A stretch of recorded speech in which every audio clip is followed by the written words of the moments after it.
Yo, what's good, guys? We're back at it again with another MLB The Show 25 video for you guys, and today I'm going to be giving my opinions about the mode of Diamond Dynasty so far. I know there's quite a few of you guys that are on the fence about getting the game or have already gotten the standard edition and kind of want to know what you're getting into, and so that is kind of the purpose of this video. Real quick, before we get into it, I do have to disclose that wasn't a review copy by SDS. So if you believe that influenced my opinions, then that is your right, and I'm supposed to disclose that to you. But there's some stuff I like about it, some stuff I don't necessarily love about the mode, some stuff I think could have been done better. But overall, I think we're looking at a very positive year. End of video. Nah, but in all seriousness, feel free to like and subscribe. We're going to keep you guys up to date on the best cards, the best lineups, how people are earning stubs, um, just how to get better at the game in general, all that type of stuff. This is the place to be. So let's go ahead and hop into it. We'll start with the good. I think the power creep is interesting. I think it's nice to be able to play cards out of position. I've been playing this Corey Seager at second base. He's by no means a phenomenal fielder, but he is good enough and he's serviceable at second base, to where it's at least something you can think of doing with how limited these secondary positions are this year. I think another thing they did really well is content. I think there is unlimited content. I think you're going to have something to do every day you get onto this game for at least the first week, 2 weeks. And this is before we get our Tokyo program, which I think is going to come out on launch night. So you can see I finished the starter, finished spring breakout, finished the pipeline. But as I'm going to show you guys, I have a good amount of time on the game already. Keep in mind, it's not all gameplay. You know, there's a lot of menus, there's a lot of leaving the console on, but I have a day and 6 hours already on the game. And I'm just kind of getting through all of these spring breakout pipeline programs, these player spotlight programs, or I guess these aren't spotlights, they're cornerstones. But there is always something to do. The My Legacy stuff, which I'll get into in a minute, and Team Affinity is going to take forever. I've used a lot of Red Sox. I would say reasonably, they expect you to get to like 150,000 PXP probably, because this player isn't even supposed to be unlocked until All-Star break. So I think you'll have, a couple team affinities from teams that you end up using a lot that will probably get to this voucher, maybe even further along in this path. But most of these you'll just get to the 85 and you'll pick them back up whenever the next team affinity drops, which is going to take a while because in the past we got our team affinity drop. It took like 12-14 hours to get every team done, every division done. To get every team done, I think you're definitely looking at more time, for sure. I don't necessarily think it's more rewarding, but you're definitely looking at more time if you're going to knock out all of these. But it looks like Team Affinity is kind of longer paced. Like we're looking at All-Star for the next Team Affinity drop, is what that says. So I don't know if they'll change anything about that, but as of right now, there should always be something to do. And like I said, this is before the Tokyo program comes up. XP reward path has been shortened a little bit. You're only maxing out like 500,000. You can earn, I think the number is 180,000 a day. So kind of we're back to the point where you can earn these cards pretty early, into the game cycle and sell them to people for more than what they should probably be going for. You can see this Beltre is like 70k.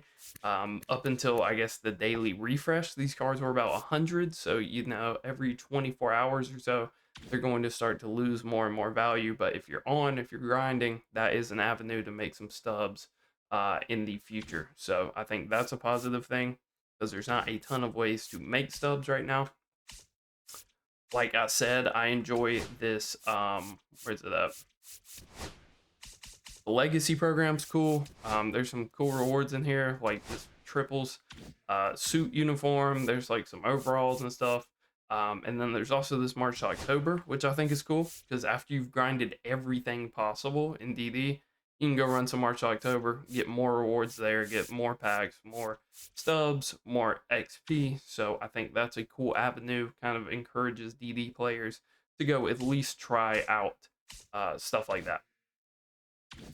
Other than that, I like the multiplayer program as a concept. It gets rid of some of the kind of checklist, bucket list feel that DD has had the last 2 years, where it's like BR is about to refresh, I need to go knock this out, or ranked is about to refresh, I need to go do it. And you're almost just checking boxes, playing these modes, not really because you want to, but because you feel like you have to.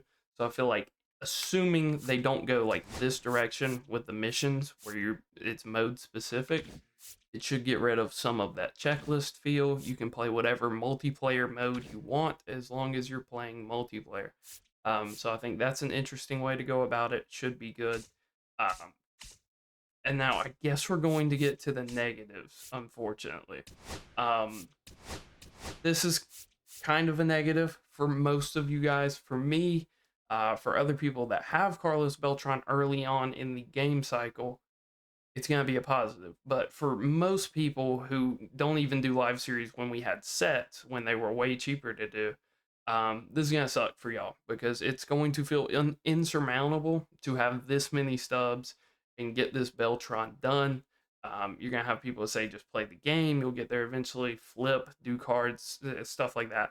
But it does introduce a pay to win mechanic into the game, because if you're queuing up ranked right now and you're running against Clemens, Hodges, Beltron, and all the smaller collection rewards, you are at a severe disadvantage, even if you have like the best cards you can grind for.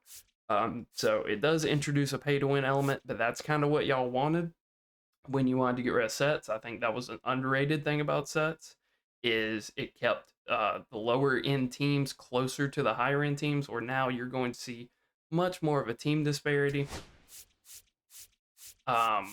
You have this where you kind of have to collect every card in the game. For some people, that's a negative. For me, it's a positive. I've been um, dying on this heel that like severe supreme grinders, whatever you want to call them, need to be rewarded for having basically every card in the game. Last year, I think there was like 4,500 cards or something like that, and if you had all of them, you got some extra packs, some logos, stuff like that.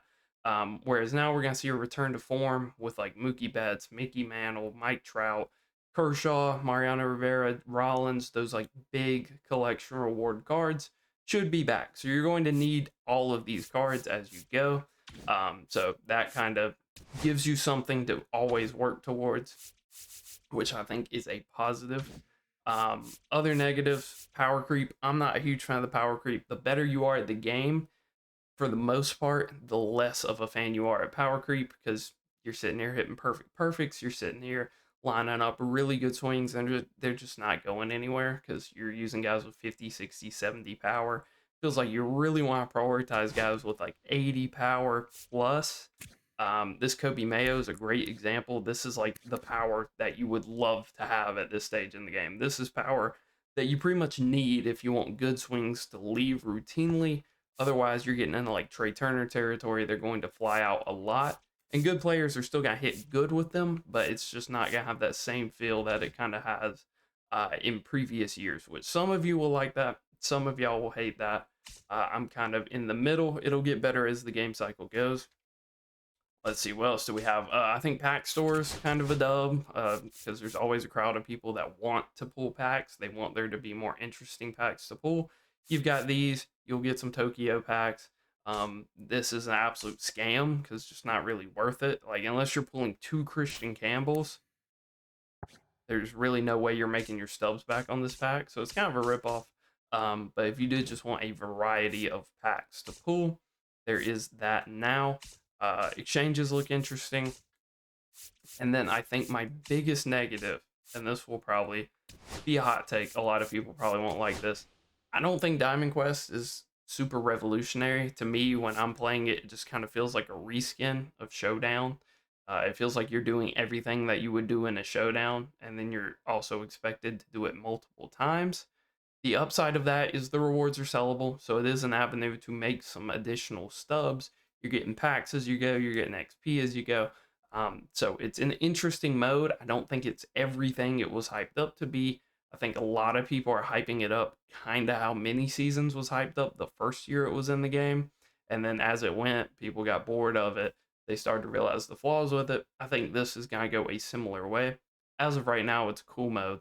And we'll see how they kind of keep it up to date and implement it. But I don't think it's everything that everybody says it is. It's fun now. I don't know how long it'll stay that way. I don't want to be a downer. I just want to be realistic about that. Another big positive. I did hear that servers are messed up for co-op, but co-op is still here. There is still ranked co-op. I saw some speculation and confusion before the game came out that that wouldn't be a thing. It is. It's still a thing. I think these 1,000 rated cards that we're seeing are really good. But that kind of brings me to my next point, where if you are not somebody getting those like 1,000 rated cards, you're probably not going to be able to generate stubs right now, because the main avenues are either rinsing BR on repeat or sprinting to World Series, which is only going to get you 200K, which isn't too crazy in general.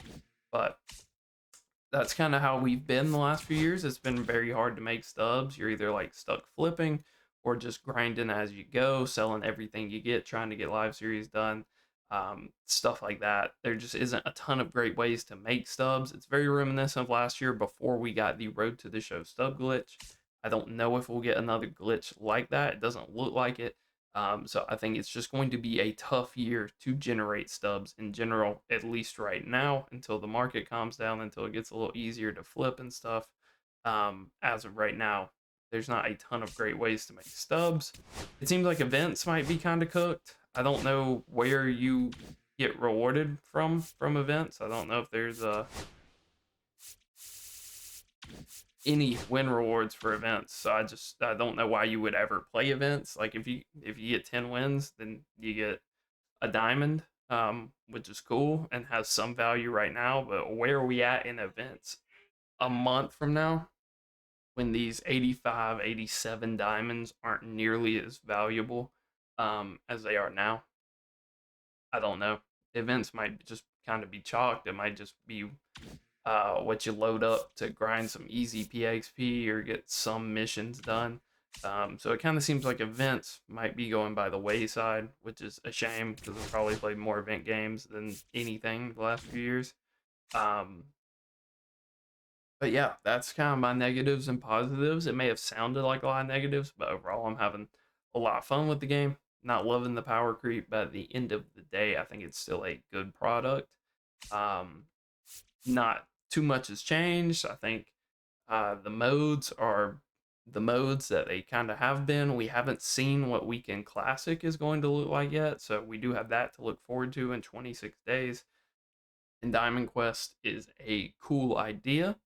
I think it just wasn't implemented as well as I would have loved it to be, but I'm probably the lowest out of anybody I've heard speak on the mode, so I understand if your opinion differs. A lot of people are having a lot of fun with that mode, so I don't want to detract from that.